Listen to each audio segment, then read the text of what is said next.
This is a year one review for Space Marine 2. I'm going to talk about the balance, bugs, new content, enemies, progression, and heroic weapons, and overall just how the game has been since release. First up, the balance. Balance is good for the most part. All weapons got permanent buffs over the year, and while there's a few overpowered weapons and a few weapons that I could use a little more ammo, every single gun and melee weapon is good enough to get the job done. Balance only becomes a big issue when trying to play the hardest difficulties in the game in operations, siege, and stratagem mode. In the highest difficulties, heavy enemies can jump you all at once, meaning your parries and dodges don't really work unless you have a perfectly coordinated team. And even then, the two hardest difficulties are not necessary at all for progression. Also, a couple of the new heroic weapons do need a bit more speed or power, but since they're still a nice upgrade or side grade from the previous tier, it's still good to have. Overall, the balance I think is great. At whatever isn't great now besides the highest difficulties in the game, I expect to be better balanced throughout the year. For the bugs and glitches, there's Assault not being able to fly across platforms or up and down stairs consistently. Parry sometimes doesn't work on enemies that are targeting my teammates. Sometimes Neurothroat beams and the Carnifex needles go through solid cover. And there's also no notification for the Carnifex needles. Overall, there's a few really annoying bugs, but they don't happen often enough or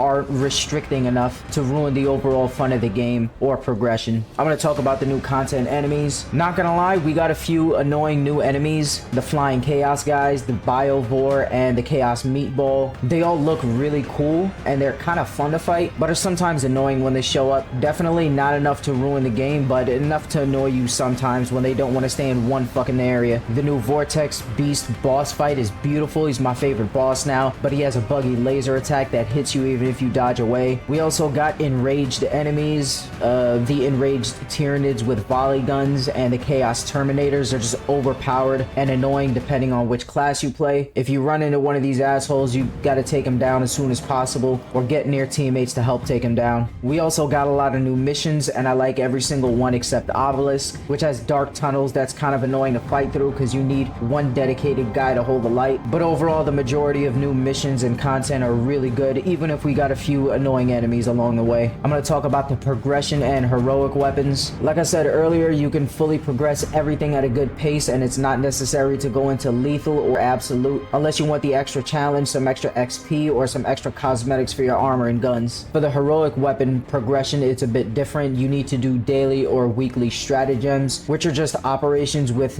both negative and positive mission modifiers. There's a few annoying modifiers like reduced health or armor or the unkillable lictor, but there's also a bunch of fun and beneficial ones like extra ammo, extra damage, extra troopers spawn all over the operation and help you fight, which makes the missions a lot more chaotic and fun. Stratagems come in normal and hard mode, same difficulties as the siege, but the hard stratagem modifiers are much harder and much more miserable than the normal stratagem modifiers. And the developers said that the hard stratagems are meant to be the hardest content in the game, so don't feel pressure to do it. For the stratagems, we get new mission rotations every day and once a week. If you just want to chill and do the normal stratagems like me, you can unlock one new heroic weapon or armor cosmetic every week, and every month you'll have enough extra points for 2 heroic weapons that week. But if you play all the normal and the hard stratagems every day, you'll probably get everything in the shop in like a month. For the score, I'm giving year 1 of Space Marine 2 a 9 out of 10. Even accounting some annoying bugs and enemies and that goddamn stun lock on the highest difficulties, Space Marine 2 since its release has been very solid and only improved since then. It's a good mix of melee and gun combat with a lot of gore and tons of free content, heroic weapon upgrades, missions, enemies, game modes. The only thing you have to pay real life money for if you want it is some extra armor cosmetics. That's it. And even without the DLC armor, the customization is still great. There's tons of colors and armor pieces to customize your Marine how you want. Throughout the next year, we're going to be getting heroic weapons for every single weapon and even a brand new class for free for everybody in the beginning of 2026, the Tech Marine. The value of this game is crazy, and it's only increased since its release with all the free content updates and fixes and buffs, and I think it'll only keep getting better over time with more good solid content.